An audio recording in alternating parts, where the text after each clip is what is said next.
kepemilikan abadi. Sekali kita milikin istana di surga, tumbuh-tumbuhannya, sungainya, bantal dipan-dipannya, permadaninya, pelayan-pelayannya tidak akan berubah abadi.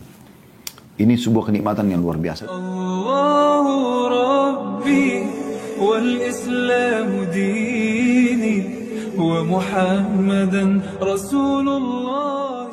Kemudian kita masuk teman-teman sekalian bab ke-26 ya. Dan insya Allah kita mungkin usahakan tuntaskan ya semua bahasan tentang surga satu pertemuan ini, sehingga pertemuan akan datang kita akan masuk ke lanjutan kitab doa-doa insya Allah ya. Yaitu bab ke-26, keridhaan yang abadi. Makna keridhaan sudah pernah kita berikan gambaran, cara memahaminya saja ini ya. Kalau ridho itu adalah sesuatu yang membuat orang sudah tidak tahu lagi harus mengucapkan apa, karena terlalu baik orang yang di hadapannya. Misalnya seorang anak sangat bakti kepada orang tuanya. Dia baik, dia santun, dia ramah, dia sabar. Maka sampai membuat orang tuanya ridho. Nah itu namanya keridhaan. Karena orang tuanya sudah nggak tahu harus bilang apa. Anak ini terlalu baik gitu. Atau seorang teman pada teman. Atau seseorang yang membantu orang miskin. Orang susah dia minta-minta dia bantu.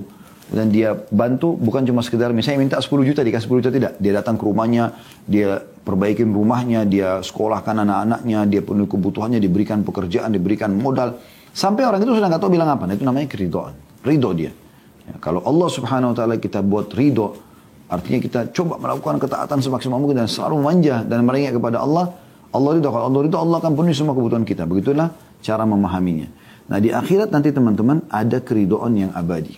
Artinya Allah tidak akan pernah murka lagi kepada ahli surga. Dan ini nikmat yang luar biasa gitu. Jadi kita tidak ada lagi hukuman. Apa sih yang paling membuat orang takut di dunia ini? Banyak hal. Tapi diantaranya kayak masa tua, sakit, meninggal dan segala macam. Juga ada ya yang kehilangan harta, dia punya rumah, dia punya harta akan habis. Ini kan semua dunia. Di akhirat tidak ada lagi itu. Kita memiliki surga abadi buat kita. Semua abadi buat kita. Di antaranya adalah hal yang paling dikhawatirkan oleh manusia kalau sampai dia rusak hubungannya dengan orang lain. Kan gitu. Sehingga dia tidak lagi disukai dan segala macam. Nah, di akhirat tidak ada lagi. Tidak ada orang yang marah. Allah SWT tidak akan marah sama dia. Dan tidak akan punya masalah sama orang lain. Itu digambarkan di surga nanti. Baik, yang pertama diangkat dalil oleh penulis ini adalah surah Al-Imran ayat 15. Cuma seperti biasa teman-teman sekalian, karena tidak ditulis oleh penulis, bukan penulis ya, oleh penerbit ayatnya, kita coba buka di aplikasi HP kita masing-masing, surah Al-Imran. Ya. Ayat 15. Saya akan bacakan surah nomor 3 dalam Al-Quran ya. A'udzu billahi minasyaitonir rajim. Saya ulangi, kul a'unabbi'ukum bi khairin min dzalikum lilladzina ittaqaw 'inda rabbihim jannatun tajri min tahtiha al-anharu khalidina fiha wa azwajun mutahharatun wa ridwanun minallah wallahu basirun bil ibad. Renungi artinya, katakan hai Muhammad kepada manusia, kepada para pengikutmu secara khusus, manusia secara inginkah aku kabarkan kepada kalian apa yang lebih baik daripada yang demikian itu, ya. Maksudnya ayat sebelumnya menceritakan tentang emas, tentang perak, tentang tunggangan dan segala macam yang di muka bumi ini. Itu ayat 14-nya. Di ayat 15 ini dikatakan, maukah hai Muhammad sampaikan kepada mereka, aku tunjukkan kepada kalian lebih baik daripada seluruh harta dunia ini. Semua building-building, harta yang melimpah, tabungan, apa saja, ya semuanya ada lebih baik daripada itu. Yaitu untuk orang-orang yang bertakwa kepada Allah, patuh kepada Allah. Ya Allah perintahkan dia kerjakan, yang halal dia nikmati, yang dilarang dia tinggalkan. Pada sisi Tuhan mereka ada surga yang mengalir di bawahnya sungai-sungai. Mereka kekal di dalamnya dan mereka dikaruniai istri yang disucikan serta keridhaan Allah, dan Allah Maha melihat akan hamba-hambanya. Di sini digabungkan beberapa fasilitas ya. Yang pertama ya, disebutkan di sini Allah memberikan untuk mereka surga yang di bawahnya mengalir sungai-sungai. Ini sudah pernah kita kasih gambaran. Kalau ada orang punya hotel, kemudian view-nya atau pemandangannya ke sungai atau ke laut, biasanya kamar-kamar hotel itu lebih mahal kan? Kenapa? Karena ada pemandangan itu. Ya, pemandangan ini cukup mahal. Di surga nanti Anda punya sungai sendiri, bukan orang lain. Anda sendiri nikmatin. Di istana Anda bisa saksikan. Itu Allah kasih gambaran. Kemudian dikatakan mereka kekal di dalamnya. Nggak akan pernah berubah kepemilikan. Milik Anda selamanya. Bayangkan. Ini kan termasuk yang dikhawatirkan di dunia ya. Kalau pindah kepemilikan harta kita kepada orang lain. Ya, kecuali kepada ahli waris itu beda. Maka ini ada kekhawatiran. Tapi di akhirat tidak ada lagi itu. Yang ketiga, mereka dikaruniai istri yang disucikan. Maknanya, ya, mereka Allah subhanahu wa ta'ala ubah menjadi wanita suci. Kalau wanita dunia, mereka kembali lagi ciptaan fisik yang baru. Mereka kembali perawan. Lalu kemudian mereka bersama suaminya. Begitu juga dengan bidadari yang memang suci juga. Dan yang terakhir, yang keempat, ini saksi bahasan kita dan keridhaan abadi dari Allah. Jadi Allah tidak akan pernah murka kepada hamba-hambanya yang sudah masuk ke dalam surga. Ya. Dan ini perlu dipertemukan teman-teman. Pernah kita bahas masalah neraka pada pertemuan-pertemuan yang sebelumnya. Di akhir bab ini, ya, di akhir bab buku ini, tentang neraka kita bahas 30 pasal lebih. Di situ ada menjelaskan tentang bagaimana ahli neraka itu akan dihukum oleh Allah subhanahu wa ta'ala dan bagaimana mereka menderitanya. Bagaimana Allah murka sama mereka. Mereka memanggil malaikat Malik penjaga neraka itu selama ya, sekian puluh tahun gak dijawab. Pada saat dijawab pun malaikat Malik tidak mau menghiraukan mereka. Lalu mereka memanggil Tuhan mereka minta supaya Allah meringankan mereka. Maka Allah mengatakan ikhsa'u fiha wa la tukallimun. Ya, tinggallah kalian ke dalam neraka itu dan jangan pernah kalian berbicara denganku. Pada saat itu kata Nabi SAW, saking menyesalnya mereka, sampai keluar dari tempat air mata mereka darah. Karena sudah tidak lagi peluang. Tuhannya pun yang maha pemurah, itu justru murka sama dia. Allah punya sifat Ar-Rahmanur Rahim. Anda kalau sholat di Al-Fatihah, Anda selalu baca ayat ketiganya. Bismillahirrahmanirrahim. Dengan menyebut nama Allah yang maha pengasih lagi maha penyayang. Alhamdulillahirrabbilalamin. Segala puji bagi Allah Tuhan alam semesta. Lalu sifatnya Ar-Rahmanir Rahim, yang maha pengasih lagi maha penyayang. Suka mengasihi, suka memberi, suka melindungi. Ya, Allah SWT. Tapi ahli neraka tidak. Karena mereka meninggal dalam keadaan membangkang. Sebaliknya ahli surga di sini justru diberikan keridhaan abadi. Allah tidak akan pernah murka lagi kepada mereka. Kemudian kita lihat juga teman-teman sekalian surah Al-Bayyinah. Ini juga sama. Di dalam buku kita ini penerbit, semoga Allah berikan hidayah, tidak tidak menulis ayatnya, cuma langsung terjemahan. Surah Bayyinah ini surah nomor 98 ya. Surah nomor 98 di ayat 7 sampai 8. Nah, semoga Anda sudah buka. A'udzu billahi minasyaitonir rajim. Innal ladzina amanu wa 'amilus solihati ulaika hum khairul bariyah. Sesungguhnya orang-orang yang beriman tentang keberadaan Allah di langit sana, dan semua yang Allah suruh kita beriman kepadanya tentang rasul-rasul yang diutus, kitab-kitab yang diturunkan. Ya. Termasuk kitab Taurat yang diturunkan kepada Musa alaihissalam, Zabur kepada Nabi Daud, Injil kepada Nabi Isa, dan Quran kepada Nabi Muhammad alaihissalam. Mengimani semua rasul-rasul tersebut. Ya.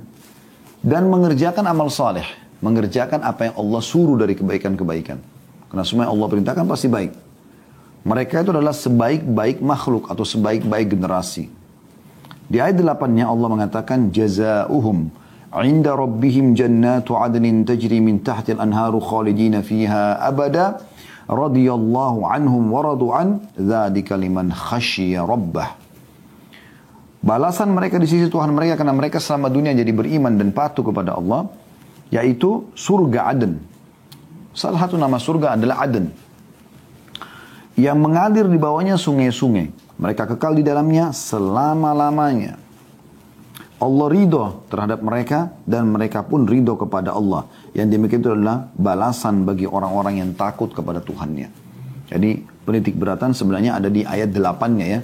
Bagaimana Allah subhanahu wa ta'ala ridho kepada ahli surga. Ya, makna ridho di sini adalah tidak lagi murka pada mereka. Kita dengarkan bagaimana penjelasan utusan Allah Nabi besar Muhammad sallallahu alaihi wa ala alihi wa sahbihi wasallam berhubungan dengan masalah ini. Dalam bab ini ada hadis nomor 86 dari Abu Sa'id Al-Khudri radhiyallahu anhu meriwayatkan sabda Rasulullah sallallahu alaihi wasallam, "Innallaha azza wa jalla yaqulu li ahli al-jannah." Sesungguhnya Allah yang Maha Mulia dan Maha Tinggi berkata kepada ahli surga, "Ya ahlal jannah, fayaqulun labbaika rabbana wa sa'dai." Maka Allah mengatakan, "Wahai penghuni surga." Maka mereka mengatakan, "Kami menjawab panggilanmu, wahai Tuhan kami, dan selalu kebahagiaan dari sisimu."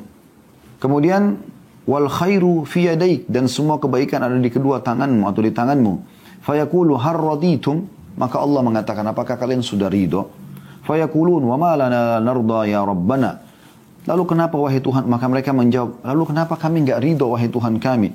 Wa qad a'taitana ma lam tu'ti ahadan min khalqik. Sementara engkau telah memberikan, mengaruniakan kepada kami apa yang engkau tidak berikan kepada seluruh makhlukmu. Maksudnya ada juga orang yang masuk neraka. Fayaqul, maka dia pun berfirman, ala u'tikum afdala min dzalik. Mau enggak saya berikan kepada kalian yang lebih baik daripada apa yang sudah kalian nikmati ini? Fayaqulun, maka mereka berkata, wa ayyu syai'in afdalu min dzalik? Apa kira-kira lebih baik daripada itu semua? Surga, taman-taman, pelayan-pelayan, istana dari emas dan perak, sungai yang mengalir, tumbuh-tumbuhan yang tidak pernah diurus lagi, sudah tidak perlu repot-repot menanamnya, memberikan bibit, buahnya yang setiap dipetik selalu keluar. Nikmat apa lagi yang mengalahkan semua ini? Ya. Maka fayaqul, maka Allah pun berfirman, uhilla alaikum ridwani fala askhatu alaikum ba'dahu abada. Hari ini aku akan menghalalkan atas kalian semua keridoanku dan aku tidak akan murka kepadamu setelah ini selama-lamanya. Ya, maksudnya apapun yang ahli surga lakukan, Allah tidak akan marah. Dan ahli surga tidak akan berbuat kecuali kebaikan sebagaimana dalam hadis lain Nabi Muhammad SAW sampaikan hal tersebut. Hadis ini sahih riwayat Bukhari jilid 11 halaman 415 dan Muslim jilid 17 halaman 168. Kita masuk bab 27 teman-teman sekalian. Ya, bab yang berjudul abadi selama-lamanya. Ini juga sebuah nikmat tersendiri. Bisanya kita abadi, itu juga nikmat yang luar biasa. Tidak terhingga ini teman-teman. Luar biasa mahalnya ini. Ya. Kepemilikan abadi. Sekali kita milikin istana di surga, tumbuh-tumbuhannya, sungainya, bantal dipan-dipannya, permadaninya, pelayan-pelayannya, tidak akan berubah abadi. Ini sebuah kenikmatan yang luar biasa. Itu sifatnya di surga. Kalau di dunia sebentar. Kita bekerja, banting tulang, kita meninggal, selesai. Jadi warisan. Akan ditinggal. Cuma orang-orang akan kenang. Oh itu mobilnya si fulan. Oh itu sepatunya. Oh itu rumahnya. Oh itu hotelnya. Oh itu istananya. Oh itu pesawatnya. Oh itu kapalnya. Oh ini. Semua orang akan kenang. Setelah itu selesai. Oleh karena itu orang muslim harus cerdas. Mereka membawa harta tersebut ke akhirat. Bukan di dunia saja. Dunia boleh dipakai sebagai fasilitas. Tapi jangan sampai luput. Ya, hal-hal yang seperti ini. Ya, ini penting sekali. Baik teman-teman sekarang kita lanjutkan bab ke-27 masalah salah satu keutamaan yang luar biasa di surga, kita akan abadi selama-lamanya. Ya. Allah Subhanahu wa taala seringkali setiap kali habis menceritakan tentang surga itu diikutkan dengan kata-kata ini, yaitu khalidina fiha. Salah satunya adalah perhatikan dalam surah Al-Kahfi ayat 108. Dan ini dalil pertama diangkat oleh penulis. Allah yang maha suci dan maha pemurah berfirman, A'udzu billahi minasyaitonir rajim, Al-Kahfi 108. Khalidina fiha la yabghuna anha hiwala. Ini potongan ayat ya di 108, awalnya ada tentang surga. Akhirnya Allah mengatakan khalidina fiha la yabghuna anha hiwala. Sesungguhnya orang-orang yang beriman dan beramal saleh bagi mereka ada surga Firdaus menjadi tempat tinggal mereka. Mereka kekal di dalamnya, mereka tidak ingin berpindah darinya. Mungkin ada orang, subhanallah di dunia ini, dia pada saat memiliki sebuah lokasi, tempat, bangunan lebih mewah dari yang dia punya sekarang. Lebih bagus, lebih sejuk, lebih indah, lebih tentram, lebih sejahtera. Maka dia pun pindah. Tapi di surga, dia sendiri udah nggak mau pindah. Selama-lamanya dia merasakan ketentraman, tidak ada kejenuhan sama sekali. Itu sifat surga. Dalam makna la yabghuna anha hiwala, kata beliau di sini, mereka tidak memilih yang lain dan tidak ingin berpindah darinya. Nggak ada lagi cemburuan, nggak ada lagi orang mengatakan, oh itu kenapa lebih bagus, nggak ada lagi. Dia selalu puas dengan apa yang Allah berikan pada dia dan tidak ingin pindah dari situ. Ayat ini dirincikan dalam hadis Nabi alaihi salatu wassalam, hadis nomor 87, Abu Sa'id al-Khudri radhiyallahu anhu menuturkan sabda Rasulullah sallallahu alaihi wasallam, "Idza dakhala ahlul jannati jannah yunadi munadin inna lakum an tasihhu fala tasqamu abada wa inna lakum an tahyaw fala tamutu abada wa inna lakum an tashibbu fala tahramu abada wa inna lakum an tan'amu fala tab'athu abada wa dzalika qawluhu azza wa jalla wa nudu an tilkumul jannatu uristumuha bima kuntum ta'malun." Ini Allah Akbar. Hadis ini teman-teman renungi baik-baik ya. Kalau anda punya seperti biji sawi dari keimanan dalam hati, harusnya anda tersentuh dengan ini. Teman-teman di surga, Ini bukan dongeng, bukan satu informasi hiburan. Saya tidak duduk di sini meninggalkan pekerjaan saya, keluarga saya untuk berdongeng pada Anda. Anda juga tidak ikuti acara live ini untuk membuang-buang waktu Anda. Yang kita sedang bahas adalah firman Allah Subhanahu wa taala, Sang Pencipta langit dan bumi. Dan di bawahnya ada hadis utusannya Nabi Muhammad SAW yang juga dari Allah Subhanahu wa taala. Apa janji di surga? Semua yang manusia khawatirkan di dunia hilang di surga. Perhatikan, kata Nabi SAW, ketika ahli surga masuk ke dalam surga, seorang penyeru dari malaikat akan mengangkat suaranya, berbicara. Sekarang kalian senantiasa sehat dan tidak akan sakit selamanya. Di surga nggak ada lagi sakit, teman-teman. Nggak ada flu, nggak ada demam, nggak ada lagi segala macam jenis penyakit, dari yang ringan sampai yang berat. Nggak ada lagi, itu cuma di dunia.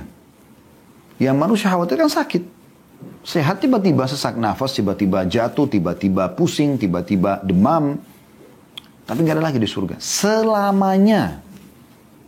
Nggak ada penyakit lagi. Ini luar biasa nih, ya. Renungi baik-baik. Lalu kata Nabi SAW, yang kedua, kata malaikat tersebut, sekarang kalian hidup dan tak akan mati selamanya. Yang manusia khawatirkan, mati. Mau dia muda, mau dia tua, dia akan mati kan. Ya. Walaupun orang-orang beriman, kalau dia sudah punya persiapan, dia selalu siap untuk mati. Kalau Anda sudah sering ibadah kepada Allah, Anda akan rindu dengan kematian karena Anda ingin melihat hasil pekerjaan Anda itu. Tapi umumnya manusia takut mati. Ya. Sampai pernah Aisyah, Ummu Mukminin radhiyallahu anha, istri Nabi SAW yang mulia, mengatakan, ya Rasulullah. Karena Nabi SAW mengatakan begini, siapa yang rindu ingin bertemu dengan Tuhannya, Allah pun rindu bertemu dengannya. Siapa yang benci bertemu dengan Allah, Allah benci bertemu dengannya. Maka langsung beliau mengatakan, Aisyah radhiyallahu anha, istri Nabi SAW, ya Rasulullah, apakah kalau kami takut mati berarti kami benci bertemu dengan Tuhan kami? Berarti ada terlintas di pikiran beliau, istri Nabi SAW ini, istri yang mulia, istrinya seorang utusan Allah, mengatakan, apakah kalau kami takut mati berarti kami ini tidak rindu bertemu dengan Allah? Kata Nabi SAW, bukan begitu. Kalau orang mukmin akan meninggal dunia, akan datang sosok-sosok malaikat yang memperlihatkan kepada dia amal solehnya.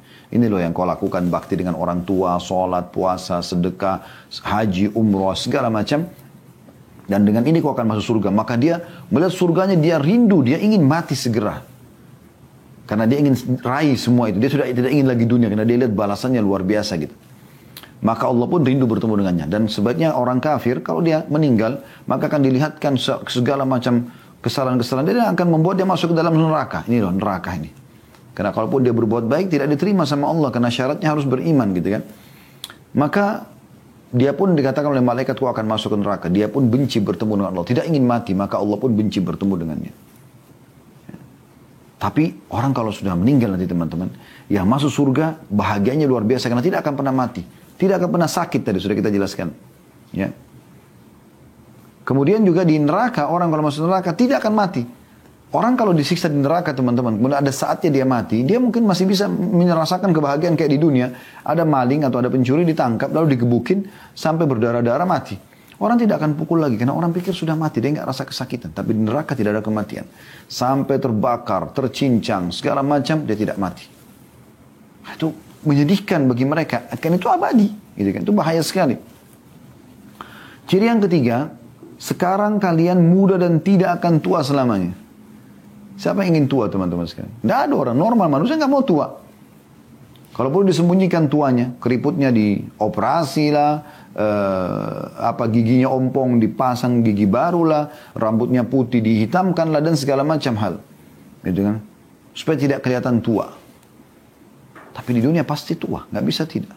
Ada saja kita tua. Cuma di surga, tidak, selalu muda dan tidak akan tua. Bayangkan, selalu sehat, tidak pernah sakit. Abadi, ya. Tidak akan pernah mati. Muda, tidak akan pernah tua. Ya. Kemudian yang keempat, dan kalian sekarang bersenang-senang, tidak akan pernah putus asa selamanya. Nggak akan pernah sedih selamanya. Coba. Selamanya. Bagaimanapun keadaan kita, sepanjang hari, sepanjang abadi selamanya, nggak ada lagi kesakitan, nggak ada gangguan, nggak ada kesedihan, semuanya ketentraman. Ini sifatnya surga teman-teman. Layak untuk dikejar. Makanya kata Nabi SAW, ala inna sil'atallahi ghal, ala inna sil'atallahi jannah. Ketahuilah, harta, ketahuilah barang dagangan Allah, balasan Allah itu mahal. Barang balasan Allah itu, dagangan Allah itu adalah surga. Itulah firman Allah subhanahu wa ta'ala, kata Nabi SAW, yang artinya dan diserukan kepada mereka, itulah surga yang telah diwariskan kepadamu disebabkan dahulu apa yang kamu kerjakan. Ya. Hadis yang kedua dalam bab kita ini, dan ini hadis terakhir. Kalau melihat waktu sepertinya saya tutup sampai sini ya. Kita belum bisa menyelesaikan buku ini. Kita akan menyelesaikan 3 bab. Nanti insya Allah di Senin akan datang. Hadis nomor 88. Ya. Masih dari Abu Sa'id al-Khudri radhiyallahu anhu. Bahwasanya Rasulullah SAW bersabda. Yu'ta bil mauti kahayati kabshin amlah. Fayunadi munadin ya ahlal jannah. Fayashra'ibuna wa yandurun. Fayakulu hal ta'rifuna hadha. Fayakuluna na'am hadha al-maut. وكلهم قد رآه ثم ينادي مناد يا أهل النار فيشرئبون وينظرون فيقول هل تعرفون هذا فيقولون نعم هذا الموت وكلهم قد رآه فيذبح بين الجنة والنار ثم يقول يا أهل الجنة خلود بلا موت ويا أهل النار خلود بلا موت ثم قرأ وأنذرهم يوم الحسرة إذ قضي الأمر وهم في غفلة وهم لا يؤمنون. Artinya pada hari kiamat nanti kelak kematian akan didatangkan dalam rupa domba belang. Mati akan didatangkan tapi dalam bentuk domba belang. Bagaimana? Allahu a'lam. Allah lebih tahu. Tapi kita sebagai orang beriman yakin dengan ini. Lalu sang penyeru dari malaikat mengatakan, wahai ahli surga. Maka mereka melihat dalam keadaan takut. Karena mereka sudah masuk ke dalam surga. Kok masih dipanggil lagi oleh para malaikat gitu. Maka malaikat itu bertanya, apakah kalian mengenal ini? Diperlihatkan domba belang tadi. Mereka menjawab, ya, ia adalah kematian. Karena mereka semua sudah pernah melihatnya. Kemudian diserukan, wahai ahli neraka. Mereka pun melihat dengan ketakutan. Ia mengatakan, apakah kalian mengenal ini? Ahli neraka juga dipanggil. Maka mereka semua melihat. Lalu ditanya, apakah kalian mengenal ini? Mereka mengatakan, iya, ini adalah kematian. Dan mereka semua sudah melihatnya.